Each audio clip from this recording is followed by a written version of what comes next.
গ্রামের ভাষায় একটা কথা আছে, গাং পার হইলে মাঝি কোন দুলাভাই। এটি কেবল একটি লোকজ প্রবাদ নয়, বরং যারা আন্দোলনের সময় ছাত্রদের কাঁধে ভর দিয়ে নিজেদের স্বার্থ হাসিল করেছে তাদের প্রতি এক তীব্র চপেটাঘাত। যখন রাজপথে বুলেটের সামনে বুক পেতে দিয়েছিল ছাত্ররা, তখন যারা আড়ালে থেকে ফায়দা লুটেছিল, আজ তারা ক্ষমতার মসনদে বসে সেই বীরদের ভুলে যাওয়ার অপচেষ্টা করছে।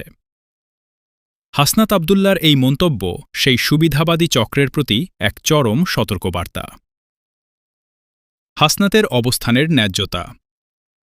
বিশ্লেষকরা বলছেন, হাসনাত আবদুল্লার এই ক্ষোভ যৌক্তিক। কারণ কৃতঘ্নতার প্রতিবাদ। যারা রাজপথের ত্যাগ ভুলে আজ এসি রুমে বসে সিদ্ধান্ত নিচ্ছেন, তাদের স্বরূপ উন্মোচন করা সময়ের দাবি ছিল।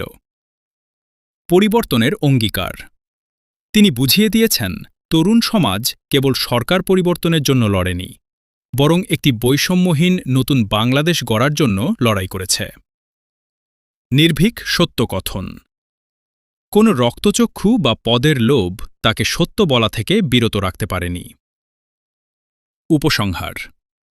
হাসনাত আবদুল্লার এই বক্তব্য প্রমাণ করে যে তরুণ প্রজন্ম এখনও সজাগ। তারা নদীর মাঝি হয়ে তরি পার করতে জানে, আবার মাঝির সম্মানহানি হলে তার হিসাব বুঝে নিতেও দ্বিধা করে না। সুবিধাবাদীদের জন্য এটি কেবল একটি মন্তব্য নয়, বরং আগামীর নতুন বিপ্লবের এক সুস্পষ্ট পদধ্বনি। হাসনাত আবদুল্লার এই তেজস্বী অবস্থান দেশপ্রেমিক মানুষের মনে নতুন আশার সঞ্চার করেছে। স্বার্থপর রাজনীতির বেড়াজাল ভেঙে তরুণরাই যে আগামীর হাল ধরবে, এই বক্তব্য তারই বড় প্রমাণ। সংবাদ এখনকার মতো এখানেই শেষ করছি। আমাদের সাথে থাকার জন্য ধন্যবাদ।